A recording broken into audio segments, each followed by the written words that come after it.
ఓ పిల్ల సుబానల్ల సాంగ్ అంటే ప్లే చేయండి. అనకాపల్లి జిల్లా రావికమత మండలం జోగంపేట గ్రామంలో విద్యుత్ బిల్లుల సమస్యపై గిరిజనులు నిరసనకు దిగారు. అధిక బిల్లులు విధిస్తున్నారని, చెల్లించలేదని, విద్యుత్ కనెక్షన్లు కట్ చేస్తున్నారని ఆవేదన వ్యక్తం చేశారు. 200 యూనిట్ల లోపే వినియోగించినప్పటికీ వేల రూపాయల బిల్లులు రావడంతో ఇబ్బందులు ఎదుర్కొంటున్నామని తెలిపారు. విద్యుత్ సరఫరా నిలిపివేయడంతో చీకట్లో జీవనం సాగిస్తూ తీవ్ర ఇబ్బందులు పడుతున్నామని చెప్పారు. సమస్యను వెంటనే పరిష్కరించి కనెక్షన్లు పునరుద్ధరించాలంటూ గిరిజన సంఘాల నాయకులు ప్రభుత్వాన్ని డిమాండ్ చేశారు. ఈ పుల్లు సింహాలు భయంతో మేము బతుకుతున్నాం. అలాంటప్పుడు మాకు 3 ఫేజ్ కరెంట్ అని ఇవ్వాలి.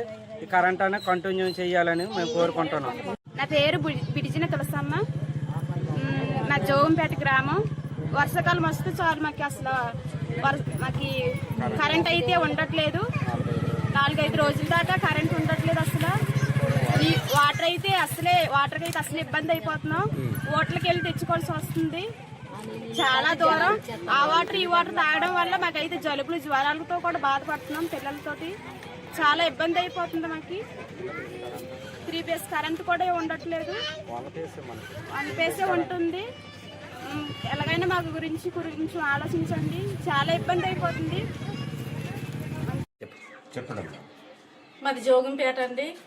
నా పేరు సీడిపల్లి రాజరమ్మ.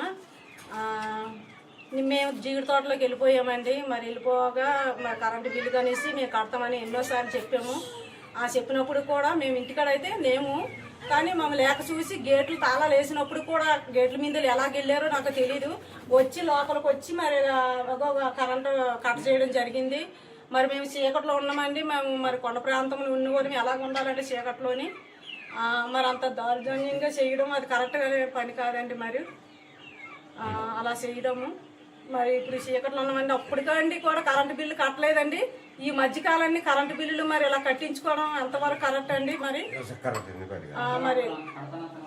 కడతామనేసి చెప్పాము కూడా, అయినా వినకుండా మరి కరెంటు వాళ్ళ కట్ట చేసి ఎలా చేశారండి. మరి చీకట్లో ఉన్నామండి. నైట్ వేసి మరి వంట